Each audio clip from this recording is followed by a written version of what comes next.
स्वागत छ भाइ बहिनीहरूलाई नेपाल अनलाइन स्कुलमा। आज हामी क्लास 11 को इकोनोमिक्स अन्तर्गत कहाँ पुगेको छौँ त च्याप्टर 5 मा आएको छौँ हैन। च्याप्टर 5 मा हाम्रो टपिक रहेको छ पोभर्टी एन्ड इनइक्वालिटी। ल सुरुका हाम्रो च्याप्टरहरुमा चाहिँ हामीले इन्डिकेटर्स अफ इकोनोमिक डेभलपमेन्ट, त्यसपछि इकोनोमिकको डेफिनेसन्सहरु हैन, थुप्रै डेफिनेसन्सहरु हामीले हेरिसकेका छौँ। अब हामी पोभर्टी र इनइक्वालिटीको चाहिँ डेफिनेसन्स हेरेर यसका टाइप्स हैन, त्यसपछि यसको क्यारेक्टरिस्टिक्स हैन, अब त्यसपछि पोभर्टी कसरी हुन्छ भन्ने कुराहरु चाहिँ आज डिस्कस गर्छौं। सुरुमा अब पोभर्टीबाट जाउँ। पोभर्टी भनेको चाहिँ के हो त? अब यसको डेफिनेसनबाट चाहिँ जाउँ। जस्तै according to old bank, according to old bank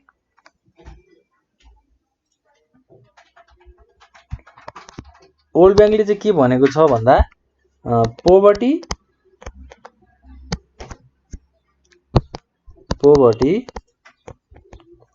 is an inability to attain a minimal standard of living। Poverty भनेको चाहिँ के रहेछ? एउटा inability to attain a minimal standard of living. एउटा मिनिमल हैन, एउटा बेसिक निडहरु, अब लाइफ जिउनको लागि एउटा बेसिक निडहरु पनि पूरा गर्न नसक्ने त्यस्तो खालको एक्टिभिटिजहरुलाई चाहिँ के भनिदो रहेछ त? पोभर्टी भनेर भनिदो रहेछ। जस्तै अब यसलाई के पनि भन्न सकियो त? इट इज अल्सो vulnerability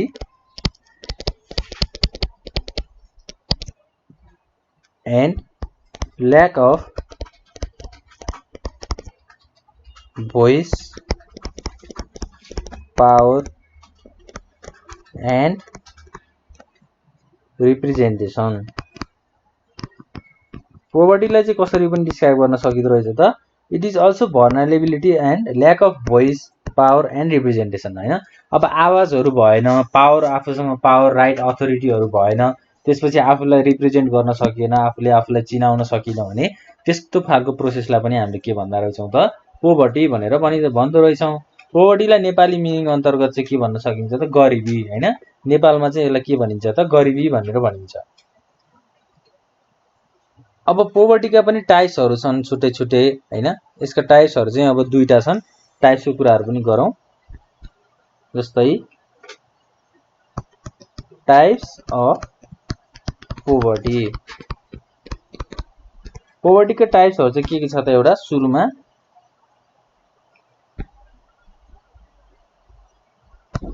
फर्स्टमा एउटा एब्सोल्युट पोभर्टी, त्यसपछि सेकेन्डमा के छ त? Relative poverty. एब्सोल्युट पोभर्टी भनेको चाहिँ के हो त? जस्तो हैन, कुनै पनि अब बेसिक निडहरु पनि पूरा गर्न नसक्ने हैन, त्यस्तो खालको इनएबिलिटीहरुलाई चाहिँ हामीले के भन्छौं त? एब्सोल्युट पोभर्टी भनेर भन्छौं। जस्तै it is the state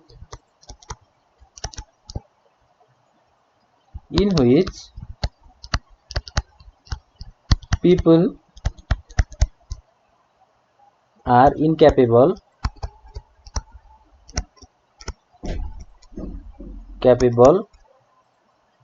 to satisfy even basic needs like food, clothes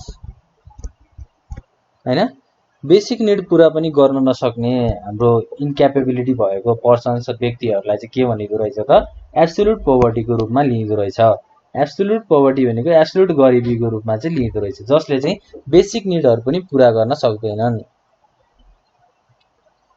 अब पोभर्टी चाहिँ कहाँ छ त भन्दा अब मोस्ट अफ द पिपल्स हैन, पोभर्टीहरु चाहिँ एसियामा, त्यसैगरी हाम्रो अफ्रिकामा, ल्याटिन अमेरिका,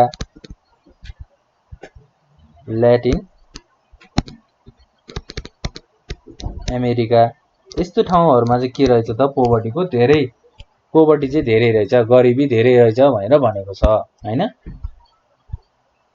ल एब्सोल्युट पोभर्टीको हामीले एउटा डेफिनेसन चाहिँ जसले बेसिक निड पूरा गर्न सक्दैन, जसको क्यापेबिलिटी छैन उसलाई एब्सोल्युट पोभर्टी भनेर भनिन्छ। त्यसैगरी सेकेन्डमा रिलेटिभ पोभर्टीको कुराहरु छ। रिलेटिभ पोभर्टी भनेको चाहिँ के हो त? कम्प्यारेटिभ पोभर्टी हैन। It is the state in which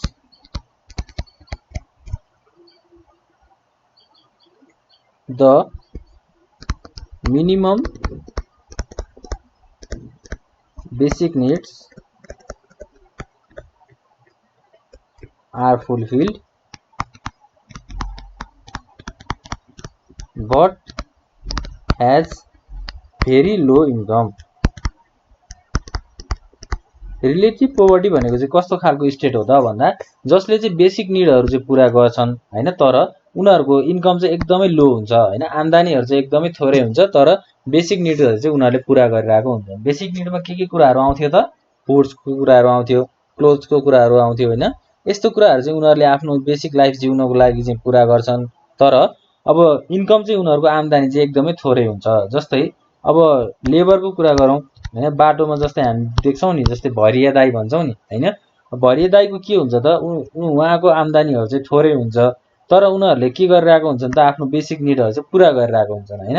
हो, यस्तो खालको पोभर्टी, यस्तो खालको गरिबीलाई चाहिँ के भन्न सकिन्छ त? रिलेटिभ पोभर्टी भनेर भन्न सकिन्छ।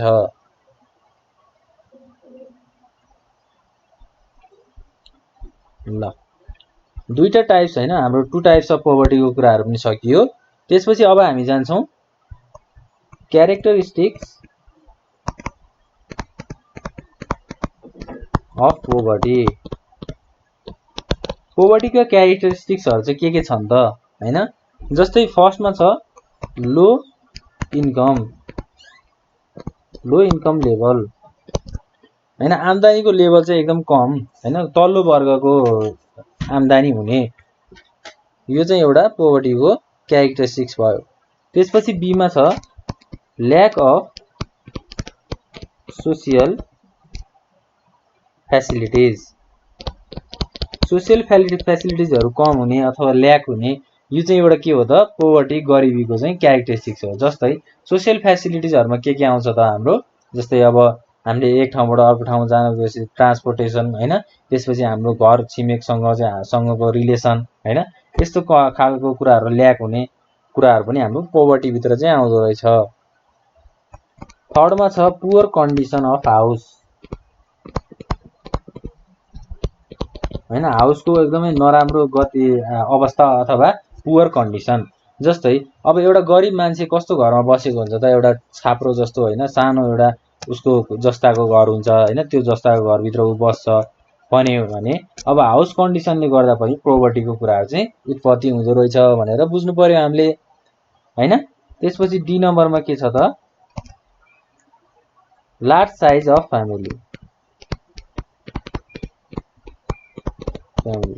अब फ्यामिलीको साइज धेरै भयो भने पनि त्यहाँ के हुन्छ त? पोभर्टी आउन सक्छ हैन। फ्यामिलीको साइज धेरै भइसकेपछि त्यही अनुसारको कन्जम्सन हुन्छ, सामानहरु त्यही अनुसारको उनीहरुले एज्युम गर्छन्, कन्ज्युम गर्छन् हैन, धेरै सामानहरु लाग्छ।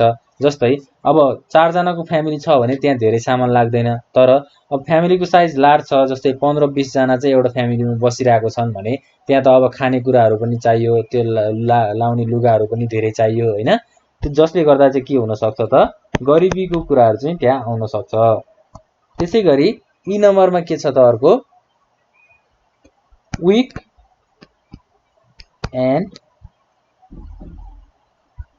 Week physical and mental weakness.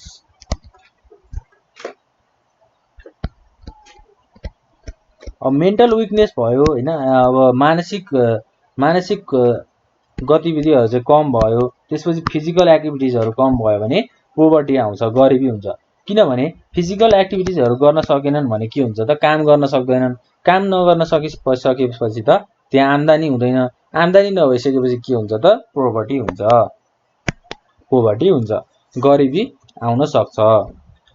यो कुराहरु चाहिँ के भयो त क्यारेक्टरिस्टिक्स अफ पोभर्टीको कुराहरु भयो हैन। त्यसपछि अब हामी के कुरा गर्छौं त अर्को cause of poverty.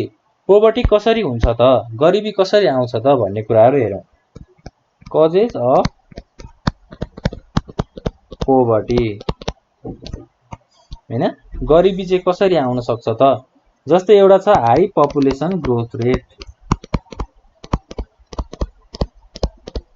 High population growth rate population धेरै भयो भने हैन मान्छेको नम्बर हैन मानिसको संख्या धेरै भयो भने पोभर्टी आउन सक्छ गरिबी हुन सक्छ। जस्तै अब हाई पपुलेसन ग्रोथ रेट भनेको अब एउटा जस्तै एउटा सोसाइटीमा चाहिँ धेरै मान्छेहरु छन् त्यो मान्छेहरुले चाहिँ एउटा अब अर्गनाइजेसनमा काम गर्नको लागि अप्लाई गरेका छन् हैन। अब सबै मानिसहरुले काम पाउँछन् भन्ने हुन्छ त हुँदैन नि हैन। जसले गर्दा चाहिँ अब पपुलेसन ग्रोथ रेट धेरै भयो भने पनि गरिबी हुन सक्छ भनेर भनेको छ। त्यसपछि अर्को के छ त इन्कम इनइक्वालिटी। इन्कम कम भयो हैन इन्कमहरु आम्दानीहरु कम भयो अथवा आम्दानी बराबर भएन भने पनि के हुन्छ त पोभर्टीहरु आउन सक्छ। जस्तै नेपालमा चाहिँ अब नेपालको कन्टेक्स्टमा चाहिँ के छ भन्दा there is great inequality in the distribution of income हैन। आम्दानीले बाँडफाँड गर्नको लागि चाहिँ त्यहाँ इनइक्वालिटी छ हैन। सबैलाई चाहिँ बराबर आम्दानीहरु बाँडफाँड गरिदैन। जस्तै धनी र गरिब बीच चाहिँ धेरै ग्याप छ हैन। हो यस्तो कुराहरुले चाहिँ के गर्छ त एउटा गरिबीको कुराहरु चाहिँ निम्त्याउँछ गरिबीहरु चाहिँ उत्पन्न गर्छ। त्यसपछि अर्को के छ त लो इन्डस्ट्रियल डेभलपमेन्ट। इन्डस्ट्रियल डेभलपमेन्टहरु कम भयो भने पनि के हुन्छ त पोभर्टी चाहिँ निम्त्याउन सकिन्छ। जस्तै अब नेपालको सेक्टरमा चाहिँ के हुन्छ भन्दा अब मोडर्न टेक्नोलोजीहरु आएको छैन हैन। त्यसपछि इन्भेस्टरहरु कम छन्। इन्फ्रास्ट्रक्चर डेभलपमेन्ट भनेको बाटो हैन। त्यसपछि अब ट्रान्सपोर्टेसन फ्यासिलिटीहरु छैन जसले गर्दा के हुन्छ त इन्डस्ट्रियल डेभलपमेन्टमा चाहिँ अब त्यहाँ अब धेरै फ्याक्टरहरुले चाहिँ असर गरेको हुन सक्छ डेभलपमेन्ट नभएको हुन सक्छ। इन्डस्ट्री नै नभइसकेपछि के हुन्छ त मान्छेहरुले अब त्यहाँ अनइम्प्लोयमेन्ट आउन सक्छ हैन। इम्प्लोयमेन्ट अपर्च्युनिटिजहरु चाहिँ नपाउन सक्छन् जसले गर्दा गरिबी निम्त्याउँछ। त्यसपछि हाम्रो मेन पोइन्ट भनेको त अनइम्प्लोयमेन्ट नै हो। यो त हामीले भुल्नै नहुने हो।